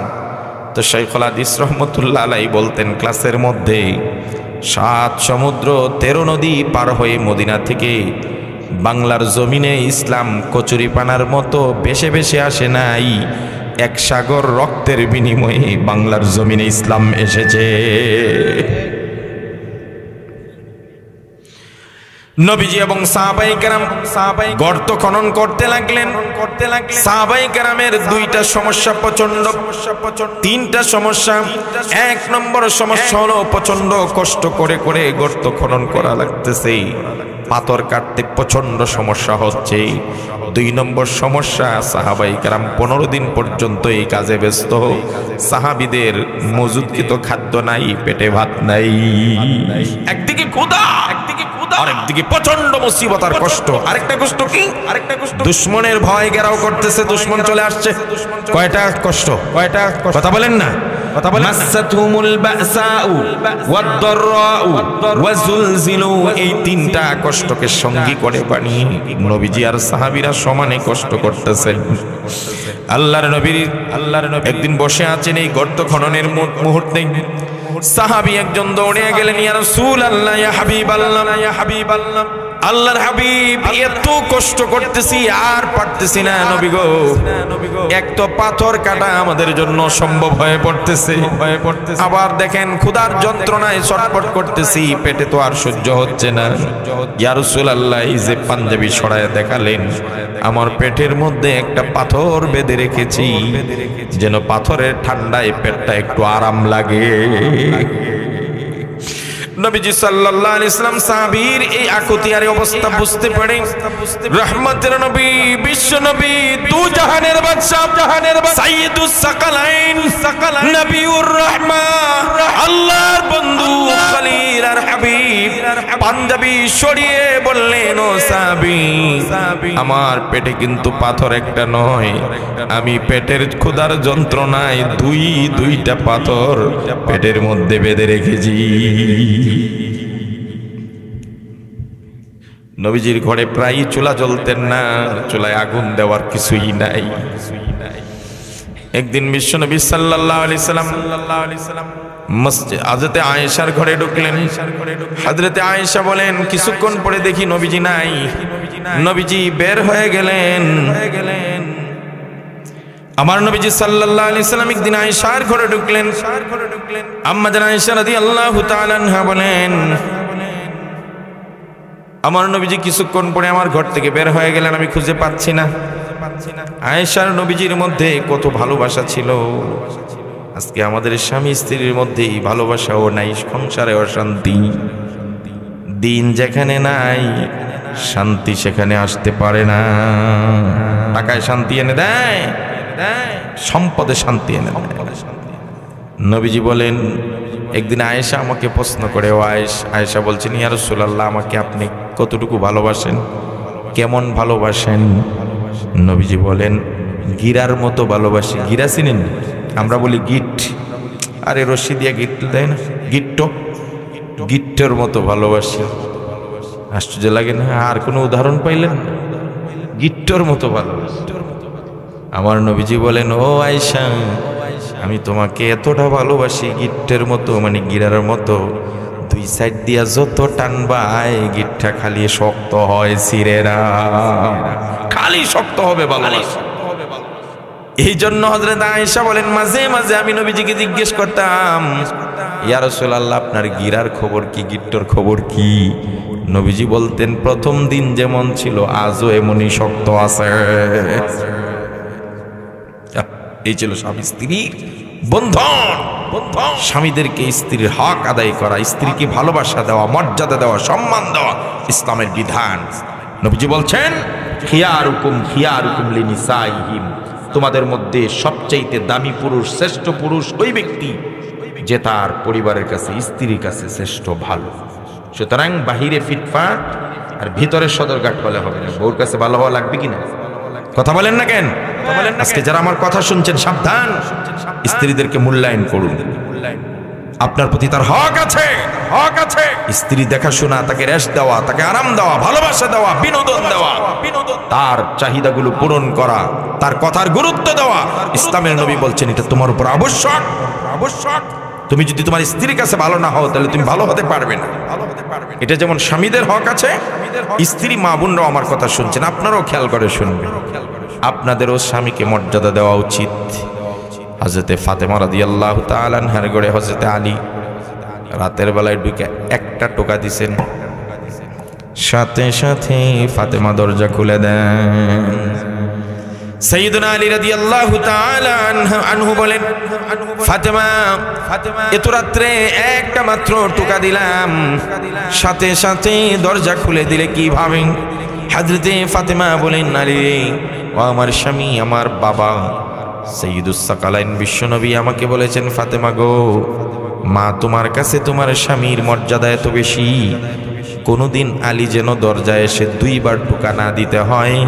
খেয়াল করবাই এক টোকাতেই যেন দরজা খুলতে পারো। সেই দিন থেকে আমি কোনোদিন এমনভাবে ঘুমাইও না যে আপনি দুই টোকা দেওয়া লাগে, এক টোকাই যেন আমি দরজা খুলতে পারি। আমার মা বোনরা এটাও আপনারা শিখবেন, স্বামীর মর্যাদা কিভাবে দেওয়া যায়। রাসূলুল্লাহ বলেন জাহান্নামে যাবে স্ত্রীরা, মহিলারা দুই কারণে। কয় কারণে? কয় কারণে? নবীজি বলেন ইয়া মাশারান নিসা তাসাদদাকনা ফাইন্নী উরিতুকুন্না আকসারা আহলিন নার, হে মহিলারা তোমরা আল্লাহর রাস্তায় দান করো, কারণ আমি বিশ্বনবী যেদিন মেরাজে গেলাম গিয়ে দেখি জাহান্নামের মধ্যে পুরুষের তুলনায় মহিলা বেশি। মহিলারা কি জাহান্নামে কম না বেশি? কম না বেশি? তো মহিলারা তো সাধারণ না, মহিলারা তো ছাড়ার পাত্র না। বললেন কুলনা ইয়া লিমা ইয়া রাসূলুল্লাহ, হুজুর আমরা বেশি কেন, আমরা কি দোষ করলাম? নবীজি বলেন মহিলারা তোমাদের জাতীয় সমস্যা দুইটা। কয়টা? কয়টা? নবীজি বললেন তুকসিরনাল লানা ওয়া তাকফুরনাল আশীরা, ও মহিলারা তোমাদের সমস্যা দুইটা। নাম্বার 1, তোমরা বেশি বেশি মানুষকে ধ্বংসের দোয়া করো, অভিশাপ দাও, লানত দাও, তাই না? তোর উপরে ঠাড়া পড়ুক, তুই মরস না কেন? দুনিয়ার এত মানুষরে আজরাইল নিয়ে যায়, তোরে চোখে দেখে না, বলে না এই কথাগুলো? সন্তান রে বলে দুষ্টামি করলেই তুই মরস না কেন, তোর উপরে ঠাড়া পড়ুক। আল্লাহ রাসূল বলছেন এই কারণে মহিলারা জাহান্নামী হবে। এই জন্য মা বোনদেরকে বলবো এই সমস্ত কথা মুখে আনবেন। স্বামীকে, সন্তানকে কথায় কথা অভিশাপ দেওয়া, লানত দেওয়া, এটা খারাপ। আরেকটা সমস্যা কি? আরেকটা দোষ হলো তাকফুরনাল আশীরা, স্বামীর অবাধ্য হওয়া। সারা জীবন যদি আপনি সব কিছু দেন, 2 দিন যদি ঘরের মধ্যে ভালো কোনো খাবার না থাকে, অথবা লাকসাবান 2 দিন নাই, বলবে এমন স্বামীর ঘরে আসছি, তোমার ঘরে আইসা আমি জীবনে একটা লাকসাবানও পাইলাম না। জীবনে পাইছে না, না 2 দিন পাইছে না? তাকফুরনাল আশীরা। এই জন্য মা বোনরা স্বামীর অবাধ্য হওয়া যাবে না। আম্মা জান আয়েশা রাদিয়াল্লাহু তাআলা আনহা বলেন নবীজি আমার ঘরে এসে বের হয়ে গেলেন, আমি নবীজিকে খুঁজতেছিলাম। কখনো হাফসার ঘরে যাই, কখনো মাইমুনার ঘরে যাই, অন্য কোনো স্ত্রীর ঘরে গিয়ে পাইলাম না। হঠাৎ দেখি বিশ্বনবী সাল্লাল্লাহু আলাইহি ওয়াসাল্লাম কবরস্থানের পাশে দাঁড়িয়ে আল্লাহর কাছে দোয়া করতেছেন, আর আমি পিছনে দাঁড়িয়ে শুনতেছিলাম। আল্লাহর নবী বলতেছেন রব্বুল আলামিন আল্লাহ তাআলা কিয়ামতের ময়দানে, হাসরের মাঠে সবাই যেদিন সবাইকে ভুলে যাবে, মা তার ছেলের পরিচয় দিবে না, ছেলে তার বাবার পরিচয় দিবে না, ভাই ভাইকে দেখলে চলে যাবে, বন্ধু বন্ধুকে দেখলে অন্য পথ ধরবে। আল্লাহ তাআলা স্বামী স্ত্রী কেউ কারো কোনো পরিচয় দিবে না। ওই দিন আমি যেন আমার খাদিজাকে ভুলে যাই। নবীজি এভাবে দোয়া করছেন স্ত্রীর জন্য, খাদিজার জন্য।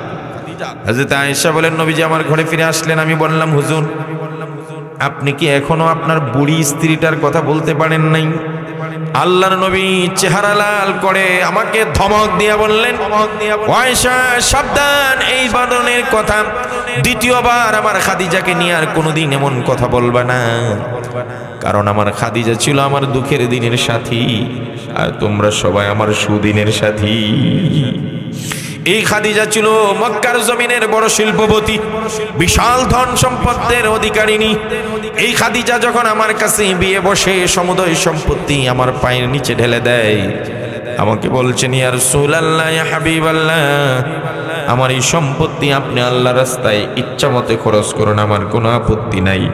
আয়েশা রে, আমি শিল্পপতি, কোটিপতি, খাদিজার সব টাকা আল্লাহর রাস্তায় খরচ করে দিয়ে শেষ করে দিয়েছি। এমনও সময় হয়েছে খাদিজার ঘরে কয়েকটা সন্তান নিয়ে চুলায় আগুন দেওয়ার মতো কিছুই নাই। একদিন, 2 দিন, 3 দিন হয়ে গেছে খাদিজার চুলায় আগুন জ্বলে না। কিন্তু খাদিজা আমাকে কোনোদিন অভিযোগ করে বলে নাই, ও মোহাম্মদ স্বামী, আমি তো শিল্পপতি ছিলাম, আমার তো খাদ্যের কোনোদিন অভাব ছিল না। আজকে আপনার ঘরে এসে কেন 3 দিন হয়ে গেল চুলায় আগুন জ্বলে না? আমার সম্পত্তি কি করছেন? এমন অনুযোগ অভিযোগ কোনোদিন আমার খাদিজা করে নাই। এর নাম স্বামী স্ত্রী, এর নাম স্বামী স্ত্রী। সম্পর্ককে মজবুত করুন। রাসূল করিম সাল্লাল্লাহু আলাইহি ওয়াসাল্লাম বলছেন, আদ-দুনিয়া কুল্লুহা মাতা ওয়া খায়রু মাতা'আদ দুনিয়া আল মারআতু সালিহা। পৃথিবীর সব উপভোগ্য আল্লাহর নিয়ামত, আর শ্রেষ্ঠ নিয়ামত হলো একজন নেককার স্ত্রী। সুবহানাল্লাহ বলেন। নবীজির ঘরে গোশত রান্না হতো না। কোন সময় যদি নবীজিকে কেউ গোশত দিতেন, মাংস দিতেন, আমার নবীজি এক একটা পুটলা এক একজন স্ত্রীকে দিতেন, সমান ভাগ করে দিতেন। আবার একটা পুটলা নিজের কাছে রেখে দিতেন। স্ত্রীরা বলতেন, ইয়া রাসূলুল্লাহ, ইয়া হাবিবাল্লাহ, যেই পুটলাটা আপনার কাছে রাখছেন এটা কার জন্যে? আল্লাহর নবী বলতেন, আমার স্ত্রীরা, আজকে আমার খাদিজা যদি বেঁচে থাকতো তাহলে তোমাদের মতো খাদিজাও একটা পুটলার মালিক হতো। যেহেতু আমার খাদিজা দুনিয়াতে নাই, আমি এই গোশতের পুটলাটা নিয়ে মদিনার অলিগলিতে ঘুরবো। আমি দেখতে চাই খাদিজার কোনো বান্ধবী পাই কিনা। পাইলে সেই বান্ধবীকে পুটলাটা দিয়ে দিব, তাতে আমার খাদিজা আমার প্রতি খুশি হয়ে যাবে। তো নবীজির করে তো চলে আগুনে জ্বলতো না, এত খোদা, 2-2টা পাথর বেঁধেছে। এই মেয়েরা কি পরিমাণ কষ্ট করলে, কি পরিমাণ মুসিবত সহ্য করলে, কি পরিমাণ যন্ত্রণা ভোগ করার পরে নবীজি আর সাহাবীরা সবাই মিলে আল্লাহর কাছে কি বলে জানেন? আল্লাহ রাব্বুল আলামিনের কাছে বলছেন, হাত্তা ইয়াকুলার রাসূলু ওয়াল্লাযীনা আমানু মাতা নাসরুল্লাহ, মাতা নাসরুল্লাহ। সাহাবীরাও বলেন, ও আল্লাহর কোন দিন আপনি সাহায্য করবেন? নবীজিও বলেন, আল্লাহ আপনার সাহায্য আসতে আর কত দেরি, আর কখন আসবেন? এত কষ্টের পরে যখন এই কথা বললেন, তখন আল্লাহ বললেন, আলা ইন্না নাসরাল্লাহি কারীব, আল্লাহর সাহায্য চিরিয়ে আসতেছে, আর দেরি নাই। এই জন্য যুবকদেরকে বলি, এত সহজেই জান্নাতে ঢুকে যাবে এমন চিন্তা করা বোকামি। ইসলাম প্রতিষ্ঠিত হয়েছে যুবকদের অবদানের মাধ্যমে। সুতরাং যুবকদেরকে হাল ধরতে হবে। আজকের ওয়াজ মাহফিলে মানুষকে ডাকিয়ে দাওয়াত দিয়ে আনা যায় না, বাড়ি মাত্র 10 হাত দূর, 100 হাত দূর, 50 হাত দূর। আমি ওই হাদিসটা শুনাইছিলাম। হযরত কাসির ইবনে কায়েস বলেন, মদিনা থেকে দামেস্কে, সিরিয়ার রাজধানীতে একটা লোক আসছেন। কত দূর থেকে আসছেন? গুগলে চার্জ দিবা যুবকরা, যে মদিনা থেকে সিরিয়ার রাজধানী দামেস্কের দূরত্ব কত। গুগল আপনাকে বলে দিবে। বর্তমান তো দুনিয়া আধুনিক, 1266.9 কিলোমিটার দূরে, মানে 1266 কিলোমিটার দূরত্ব হলো মদিনা থেকে দামেস্কে। সুবহানাল্লাহ, 1266 কিলোমিটার পথ অতিক্রম করে একটা লোক আইছে। সুবহানাল্লাহ বলতে ইচ্ছা করে না? কি জন্য আইছে হাদিসে বলতেছেন, দেখেন, বলছেন জিতুকা মিন মাদিনাতির রাসূল লিহাদিসিন, একটা হাদিস, লিহাদিসিন মানে লিহাদিসিন ওয়াহিদিন, একটা হাদিসের জন্য আসছি। বালাগানি আন্নাকা বালাগানি আন্নাকা তুহাদ্দিসুহু আন রাসূলিল্লাহি সাল্লাল্লাহু আলাইহি ওয়াসাল্লাম। ও আবু দারদা, আমি 1266 কিলোমিটার পথ অতিক্রম করে মদিনা থেকে সিরিয়া আসছি, সেই কথা জানার জন্য। আমি শুনছি নবীর একটা বাণী, একটা হাদিস নাকি আপনি বর্ণনা করেন, এইটা জানার জন্যই 1266 কিলোমিটার পথ অতিক্রম করে আসছি। আর আমরা দিনের জন্য একটা কথা শিখবো, এখান থেকে এখানে আসতে পারি। কপাল আমাদের কত খারাপ, আমরা কি পরিমাণ দুনিয়াকে প্রাধান্য দেই আর কি পরিমাণ আখিরাতকে প্রাধান্য দেই। এটাই নয় শুধু তিনি কথায় পরিষ্কার করে বলছেন, কেউ মনে করতে পারে যে মনে হয় অন্য কাজে আসছে, ফাঁকে হাদিসটা শুনে গেছে। কথা বুঝেন নাই আপনারা? এই জন্য তিনি পরিষ্কার করে বলছেন, মা জিতুলি হাজাতি, আমি অন্য কোনো হাজতে আসি নাই, অন্য কোনো উদ্দেশ্যে আসি নাই, অনলি শুধুমাত্র কেবলমাত্র এই কথাটা আমি মদিনায় থাকতে শুনছি যে হয় আবু দারদা নবীর একটা হাদিস নাকি আপনি বর্ণনা করেন, ওই হাদিসটা আপনার কাছ থেকে শোনার জন্য আসছে। সুবহানাল্লাহ, সুবহানাল্লাহ। হাদিসটা কি এটাও বলে দেই। এবার আবু দারদা রাদিয়াল্লাহু তাআলা আনহু বলেন, ক্বালা ফাইন্নী সামি'তু রাসূলুল্লাহি সাল্লাল্লাহু আলাইহি ওয়াসাল্লাম ইয়াকুল। এবার আবু দারদা বলেন, ও ভাই, ঠিকই শুনেছো, আমি নবীকে বলতে শুনেছি। নবীজি বলেন, মান সালাকা তরিকাই ইয়ালতামিসু বিহি ইলমান সাহহালাল্লাহু লাহু তরিকান বিহি তরিকান ইলাল জান্নাহ। দুই ধরনের riwayat আছে, মর্ম একই। আল্লাহর নবী বলেন, কেউ যদি দ্বীনের মাসলা শেখার জন্য, ইলম অর্জনের জন্য কোন একটা রাস্তা অবলম্বন করে, ঘর থেকে এই পর্যন্ত যারা আসছেন, খোদার কসম নবীর হাদিস সাক্ষ্য দেয়, আপনাদের আমাদের সকলের জন্য আল্লাহ জান্নাতের রাস্তা সহজ করে দিয়েছে। এই মেয়ে এখানে আসার মধ্যে মর্যাদা আছে না নাই? নবীজি বলছেন, কেউ যদি অল্প একটু পথ অবলম্বন করে দ্বীন শিক্ষার জন্যে, আখিরাত বুঝার জন্যে, কোরআন শিক্ষার জন্যে, খোদার কসম জান্নাতের পথ তার জন্য সহজ করে দিবেন কে? আর জোরে বলেন না কে? আর আসার সময় আপনি হয়তো কাদামাটি পেরে আসছেন, অথবা ইটের সোলিং, অথবা ভাঙ্গা রাস্তা। সবার রাস্তাও ভালো না, কার্পেট বিছানো নাই, লাল গালিচা বিছানো নাই, কিন্তু বিশ্বাস করেন আমার নবী বিশ্বনবী সাল্লাল্লাহু আলাইহি সাল্লাম বলেন, ওয়া ইন্নাল মালাইকাতা লাতাদউ আজনিহাতাহা রিদাল লিতালিবিল ইলম। আল্লাহ নবী সাল্লাল্লাহু আলাইহি সাল্লাম বলেন, আসার পথে ফেরেশতারা তাদের নূরের পাখা ওই মানুষগুলোর পায়ের নিচে বিছায়া দেন। আর জোরে সুবহানাল্লাহ বলা যায় না? সুতরাং আপনারা যেখানে আসছেন, আপনাদের দাম কম না বেশি? আর জোরে বলেন না কম না বেশি? সুপ্রিয় মুসলিম ভাইয়েরা, এরপরে নবীজির হাদিসের বাকি অংশ শুনেন। আল্লাহ নবী সাল্লাল্লাহু আলাইহি সাল্লাম এরপরে বলেন, ওয়া ইন্নাল আলিমা লা ইস্তাগফিরু লাহু মান ফিস সামাওয়াতি ওয়া মান ফিল আরদ ওয়াল হিতানু ফি জাওফিল মা। আল্লাহর নবী বলেন, কোরআন হাদিসের একজন আলিমের জন্য আসমানের ভিতরে যা কিছু আছে, জমিনের ভিতরে যা কিছু আছে, এমনকি পানির ভিতরে যে মাছ আছে, সমস্ত মাখলুকাত আলেমের জন্য আল্লাহর দরবারে মাগফিরাতের দোয়া করতে থাকে। ও মুসলমান ভাইরা, আমি আগেই বলেছি, আমি মামুনুল হকের ছাত্র।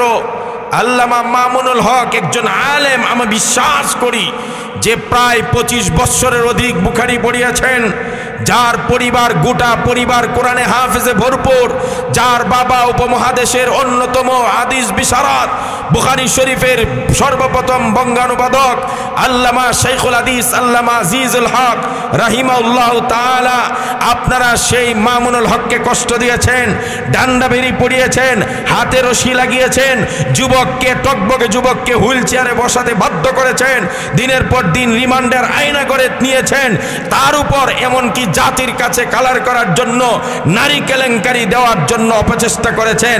আর আপনি মনে করেছেন মামুনুল হক আর আইয়ুবী আর জুনায়েদ আল হাবিবদেরকে আর বাবুনগিরিকে জেল জুলুমার আয়না করে নিয়ে মনে হয় সুখেই থাকবেন।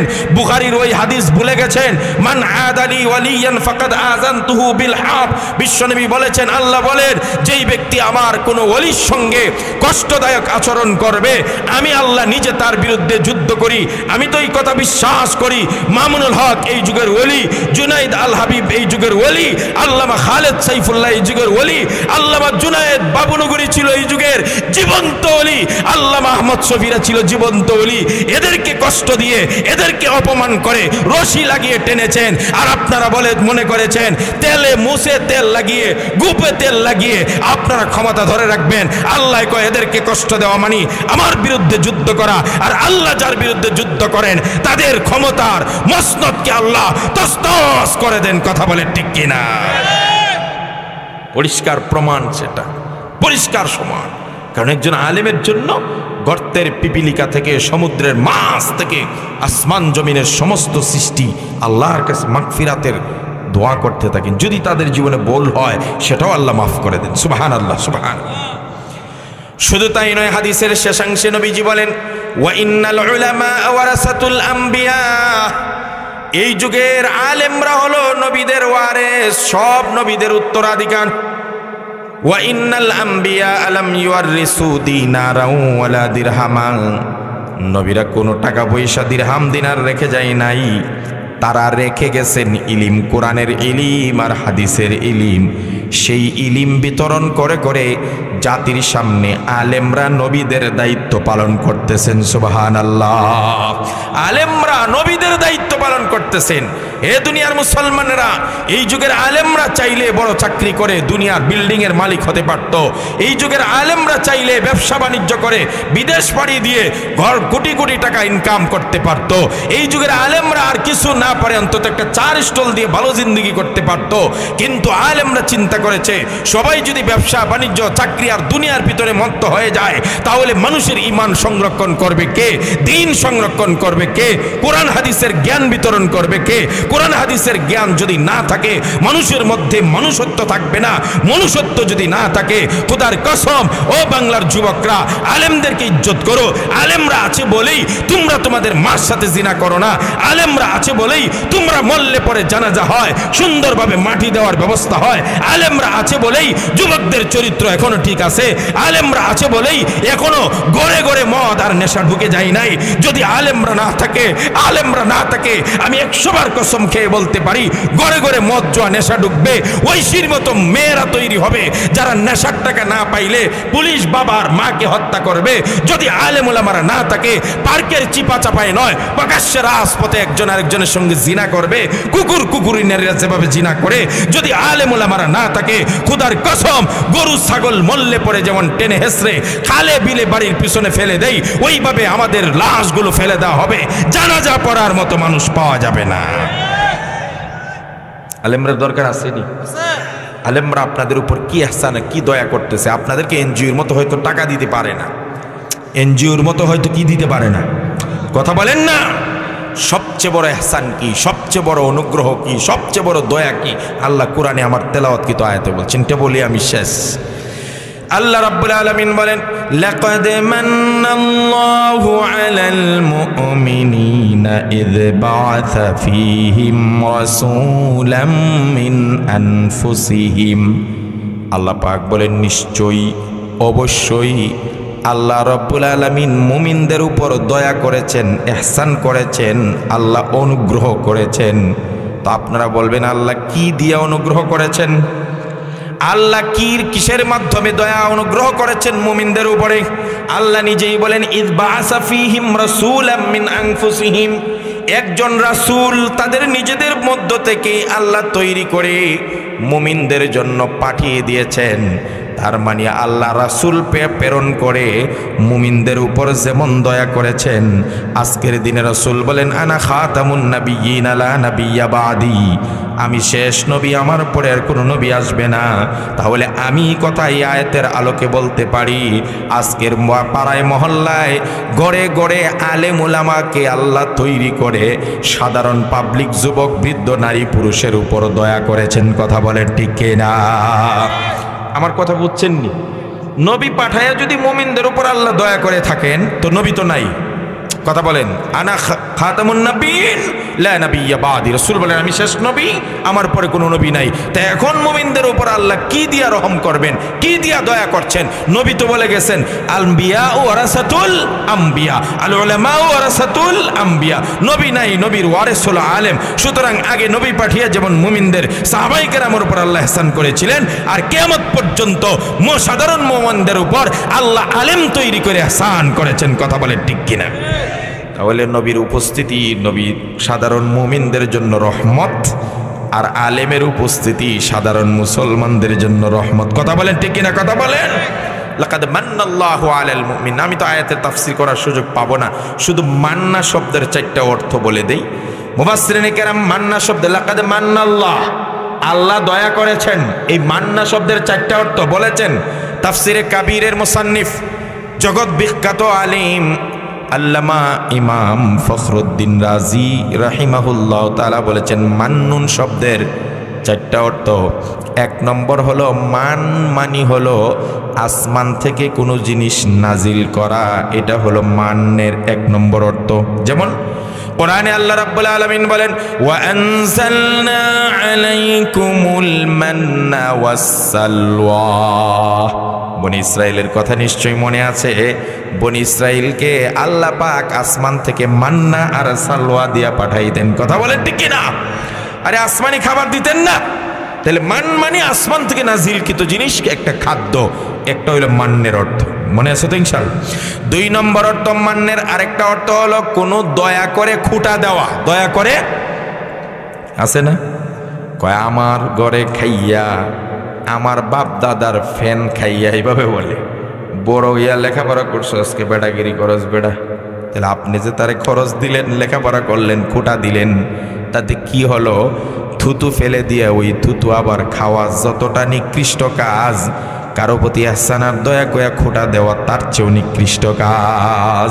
মান অর্থ হইল খুঁটা দেওয়া। যেমন আল্লাহ বলেন লা তুবতিলু সাদাকাতিকুম বিল মান্নি ওয়াল আযা। হে ইমানদাররা, তোমরা কাউকে দয়া করে খুঁটা দিও না। এই খুঁটাটা আমাদের মহিলারা বেশি দেয়। মা বোনদেরকে বলবো, আপনি একজনকে লবণ দিছেন, চাল ধার দিছেন, টাকা দিছেন, খাদ্য দিছেন, ইহসান করছেন, এটাকে যদি বাতিল না করতে চান, এর সবকে যদি নষ্ট না করতে চান, কোনোদিন খুঁটা দিবেন না, কোনোদিন খুঁটা দিবেন না। যদিও সে আপনার সাথে খারাপ ব্যবহার করে, যদি আপনি খুঁটা দেন তাহলে আপনি দয়া করে যে সব কামাই করছিলেন সব নষ্ট হয়ে যাবে। কথা বলেন ঠিক কিনা? তাহলে মান্নের দুই নম্বর অর্থ হলো খুঁটা দেওয়া। তিন নম্বর অর্থ হলো মান মানি হলো আলকাতো, কেটে দেওয়া। কেটে দেওয়া কেমনে? কোরআনের আরেক জায়গায় বলছেন আল্লাহ রাব্বুল আলামিন বলেন ওয়া ইন্না লাকা লাআজরান গায়রা মামনুন। আল্লাহ বলেন ইয়া রাসূলুল্লাহ, সূরা কলমের প্রথম আয়াতগুলো খেয়াল করবেন। নুন ওয়াল কলামি ওয়া মা ইয়াসতুরুন মা আনতা বিনিআমাতি রাব্বিকা বিমাজনুন ওয়া ইন্না লাকা লাআজরান গায়রা মামনুন। আল্লাহ পাক রব্বুল আলামিন বলেন ইয়া রাসূলুল্লাহ, নুনের কসম, কলমের কসম, কলম দিয়া যা লেখা হয় সেগুলার কসম। মা আনতা বিনিআমাতি রাব্বিকা বিমাজনুন। ইয়া রাসূলুল্লাহ, ইয়া হাবিবাল্লাহ, আল্লাহর দয়ায় আপনি কোনোদিন পাগল হতে পারেন না। আল্লাহর নবীকে যখন কোরআনের কথা বলতেন, হকের দাওয়াত দিতেন, নামাজের দাওয়াত দিতেন, বেঈমান কাফেররা নবীজিকে গালি দিত। কাফের বলে বলতো এ মুহাম্মদ, তুমি একটা মেন্টাল, তুমি একটা পাগল। বলতো কাহেন, তুমি একটা গণক। বলতো সাহের, তুমি একটা জাদুকর। দেখেন নবীজির গালিগুলো মুখস্থ করেন। আমার নবীকে গালি দিত।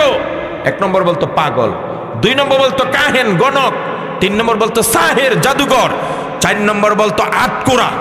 নাউজুবিল্লাহ বলতে চান না? চিৎকার দিয়ে বলেন নাউজুবিল্লাহ। আমার নবীজি কোরআনের দাওয়াত দিতেন, হকের কথা বলতেন, 33 কোটি দেবতার বিরুদ্ধে কথা বলতেন। তিনি বলতেন কুলু লা ইলাহা ইল্লাল্লাহ তুফলিহুন, হে মক্কার বেঈমান কাফেররা, ও মুশরিকেরা, 33 কোটি দেবতার পূজা ছেড়ে দাও, এক আল্লাহর তাওহীদে বিশ্বাসী হয়ে যাও। এই কথা বলার সাথে সাথে মুহাম্মদ সাল্লাল্লাহু আলাইহি ইসলামকে পাগল বলেছে, মুহাম্মদ সাল্লাল্লাহু আলাইহি ইসলামকে গণক বলেছে, মুহাম্মদ সাল্লাল্লাহু আলাইহি ইসলামকে জাদুকর বলেছে, আল্লাহর নবীকে আটকোরা বলেছে, আল্লাহর নবীর চরিত্র হনন করার চেষ্টা করেছে।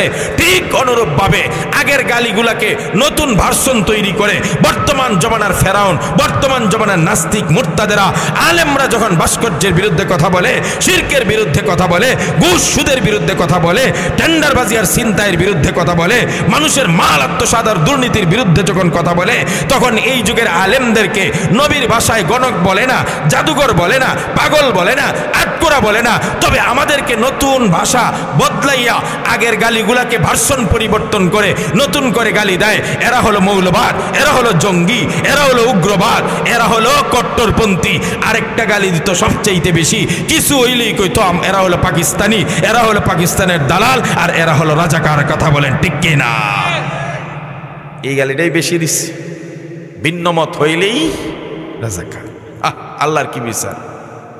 যেই গালি দিয়া এতদিন অন্যকে ঘায়েল করছে, আল্লাহ এই গালি নিজের মুখ দিয়ে বের করাইয়া 7 সমুদ্র 13 নদীর ওই পারে পাঠাইছে। কথা কোন ঠিক কিনা? তো আগে গালি দিত নবীজিকে এক ভাষায়, এখন আম ঘুরে এই ভাষায় গালি। আমরা এরকম মৌলবাদী কয় না, কথা কয় না কা? তা আমরা এগুলা ড্যাম কেয়ার পড়ুয়া করি, কারণ নবীজিকে আল্লাহ কি বলছেন? ওয়া ইন্না লাকা লাআজরান গায়রা মামনুন, ইয়া রাসূল নো টেনশন, লা তাহজান ইন্নাল্লাহা মা'ানা, চিন্তা করবেন না, আল্লাহর সাহায্য আপনার সাথে আছে না নাই? কথা বলেন না, আছে না নাই? আল্লাহ পাক বলছেন কানা আলাইনা হাক্কান আলাইনা নাসরুল মুমিনিন, মুমিনদের সাহায্য করা আমি আল্লাহর উপর দায়িত্ব। আমাদেরকে সাহায্য করার জন্য একজন আছেন, তিনি কে? আরো জোরে কোন? আল্লাহু ওয়ালিয়ুল্লাযীনা আমানু ইউখরিজুহুম মিনাজ যুলুমাতি ইলান নূর ওয়াল্লাযীনা কাফারু আউলিয়াউহুমুত الطاغوت يخرجونهم من النور إلى الظلمات।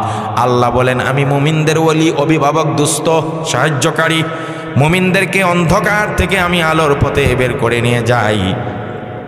আমাদের জন্য একজনই যথেষ্ট। আল্লাহ বলেন আলাইসাল্লাহু বিকাফিন আবদা। হে গোলামেরা, আল্লাহ কি বলছেন শুনেন। আল্লাহ বলছেন হে মুমিনরা, আমি কি তোমাদের জন্য যথেষ্ট নই? আবার বলেন, আবার শোনেন, এই বসুন। আল্লাহ বলছেন আমি কি তোমাদের জন্য যথেষ্ট নই? আল্লাহ যে প্রশ্ন করছেন, উত্তরে কি বলবেন? বুঝে নাই। আল্লাহ প্রশ্ন করছেন যে আমি কি তোমাদের জন্য যথেষ্ট নই, তো কি বলবেন? তাহলে আঙ্গুল উঠান, এই শাহাদাত আঙ্গুল উঠান, সবাই উঠান। আল্লাহ যখন বলছে আমি কি তোমাদের জন্য যথেষ্ট নেই, আমরা কি বলবো? অবশ্যই। বলেন অবশ্যই যথেষ্ট। হাত নামান। পারমাণবিক বোমা লাগে না, এটম বোমা লাগে না, অত্যাধুনিক অস্ত্র লাগে না। নিরস্ত্র 313 জনকে যদি বদরের যুদ্ধে আল্লাহ সাহায্য করে, সশস্ত্র মুশরিক বাহিনীর বিরুদ্ধে যুদ্ধে জয় করতে পারেন, ইনশাল্লাহ সুম্মা ইনশাল্লাহ, মুমিন যুবকরা তোমরা যদি খালি ইমানটা ঠিক রাখো আর আল্লাহ সাহায্য নিয়ে গিয়ে যাও, সমস্ত পরাশক্তির বিরুদ্ধে মুসলিমরাই বিজয় লাভ করবে, কেউ ডমিনেট করতে পারবে না। কথা বলে ঠিক কিনা? এটা আমাদের ঈমান, এটা আমাদের বিশ্বাস। এজন্য আল্লাহ রাসূলকে আল্লাহ বলছেন ওয়া ইন্না লাকা লাআজরান গায়রা মামনুন। হে রাসূল, আপনার জন্য এই যে গালি দিতেছে, কষ্ট দিতেছে, এর বিনিময়ে এত বেশি পুরস্কার রাখছি, গায়রা মামনুন, যে পুরস্কার কোনোদিন কাটা হবে না, বিচ্ছিন্ন হবে না, মানে অনন্ত অপরন্ত পুরস্কার রয়ে গেছে। সুবহানাল্লাহ। এইলো একটা অর্থ মান্নের। 4 নম্বর অর্থ হলো ইমাম ফখরুদ্দিন রাজি বলেন, মান অর্থ হলো এমন দয়া, এমন পুরস্কার, এমন ইহসান, যেই ইহসান, যেই দয়ার বিপরীতে কোনো পুরস্কার বিনিময় চাওয়া হয় না। এই অর্থটা হইল এই আয়াতের মধ্যে প্রযোজ্য। আল্লাহ রাব্বুল আলামিন বলেন, লাকাদ মান্নাল্লাহু আলাল মুমিনিনা ইয বাআসা ফীহিম রাসূলাম মিন আনফুসিহিম, অবশ্যই আমি মুমিনদেরকে ইহসান করেছি, দয়া করেছি, কারণ মুমিনদের মধ্য থেকে আমি আল্লাহ একজন রাসূল পাঠায় দিছি। সুবহানাল্লাহ। এখন রাসূলের কর্মসূচি কি? এই চারটা বলি আমার কথা শেষ, কারণ ঘড়ির কাঁটা একদম 12টা হয়ে গেছে, আর দেরি করা সমীচীন হবে না।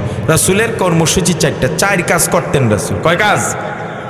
নাম্বার 1, ইয়াতলু আলাইহিম আয়াতিহি ওয়া ইউযাক্কিহিম ওয়া ইউআল্লিমুহুমুল কিতাবা ওয়াল হিকমা।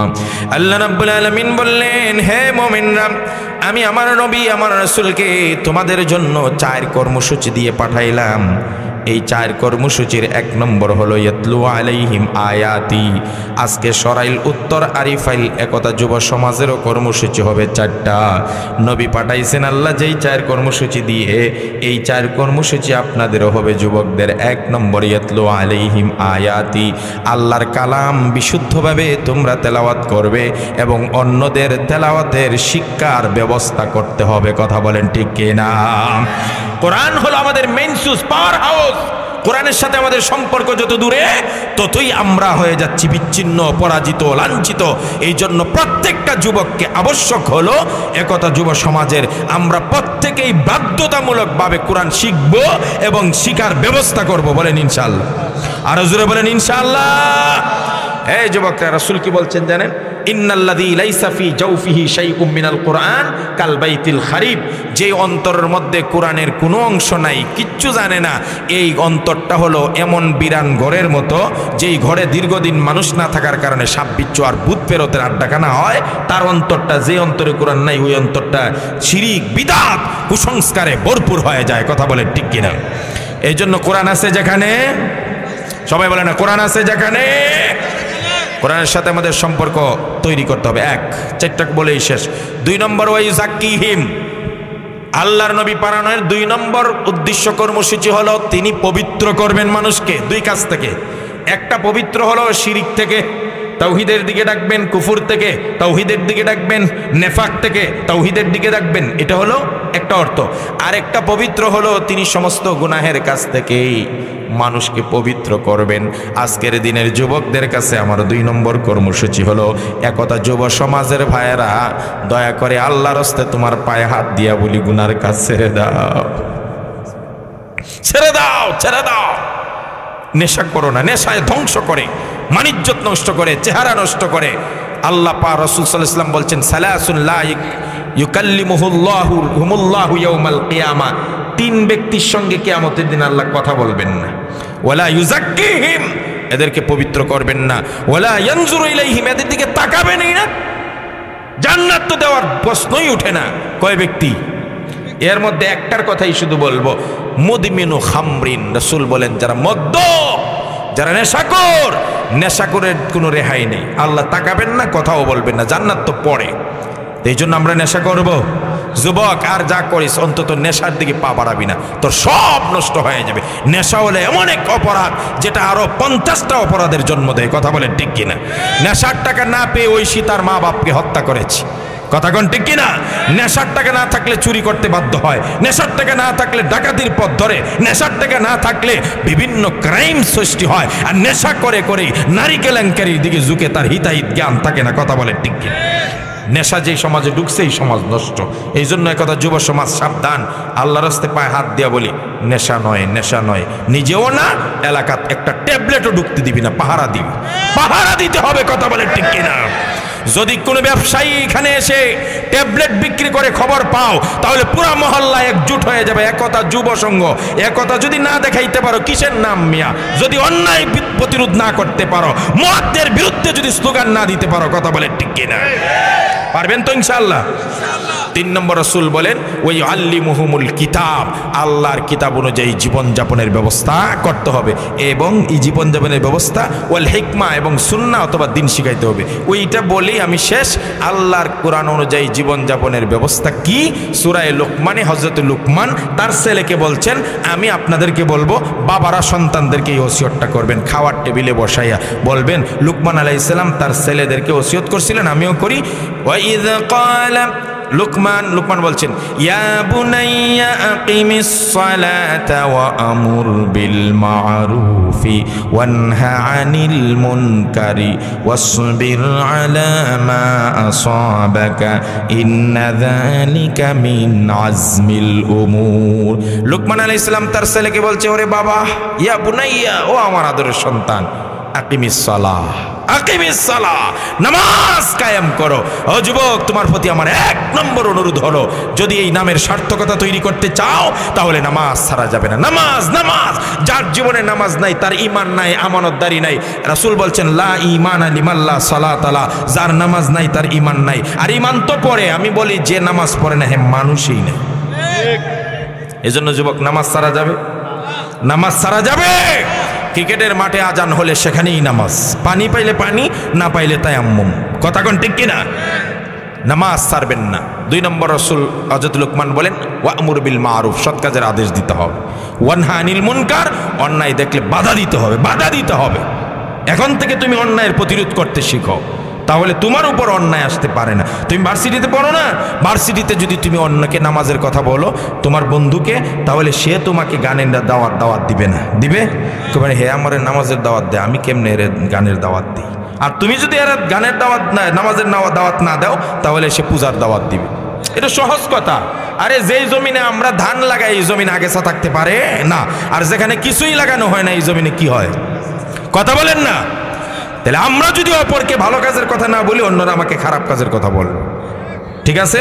এই জন্য ওয়া'মুর বিল মা'রুফ ওয়ানহা আনিল মুনকার, অন্যায় দেখলে প্রতিরোধ করবেন, আর সব কাজে ধৈর্য করতে হবে। ওয়াসবির আলা মা আসাবাক, যা মুসিবত আসবে দিনের জন্য, আল্লাহর জন্য, কোরআনের জন্য, এটা আমরা হাসি মুখে মেনে নিব। এর প্রতিদান দিবেন কে? যদি আল্লাহ রাস্তায় জীবনও দিতে হয় তাহলে দিতে রাজি আছি।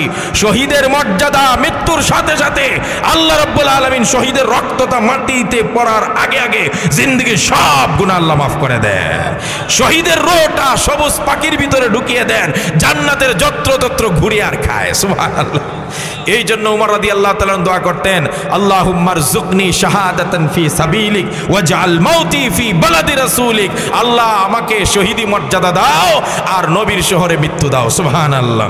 নবীজি বলেন, যার ভিতরে শাহাদাতের মর্যাদা নাই, শাহাদাতের স্পৃহা নাই, তার মৃত্যুটা মুনাফিকি মৃত্যু হতে পারে। আমি কিছু করার নাই। এজন্য প্রত্যেকে আল্লাহর রাস্তায় জীবন দেওয়ার জন্য তৈরি আছি না নাই? আল্লাহ আমাদের সকলকে কবুল করুন। সকলে বলছে আমিন। যুব সমাজকে নেশা থেকে মুক্ত করুন, মা বোনদেরকে পর্দার সাথে নামাজ আদায় করার তৌফিক দান করুন। ওয়ামা আলাইনা ইল্লাল বালাগ। আসসালামু আলাইকুম ওয়া রাহমাতুল্লাহি ওয়া বারাকাতুহু। আলহামদুলিল্লাহ, রাত্র প্রায় 12টা বেজে গেছে। সর্বপ্রথম শুকরিয়া আদায় করছি ওই জাফর পাক আল্লাহ রাব্বুল আলামিনের কাছে যে এত ঠান্ডা অতিক্রম করে আমরা আমাদের সেই কাঙ্ক্ষিত মুহূর্তে পৌঁছতে পেরেছি। আমাদের প্রধান অতিথি, বিশেষ অতিথি, আরও বিজ্ঞ আলেম ওলামা যে কথাগুলো বলেছেন, আমরা সেগুলোর প্রতি আমল করার চেষ্টা করবো। আল্লাহ তাআলা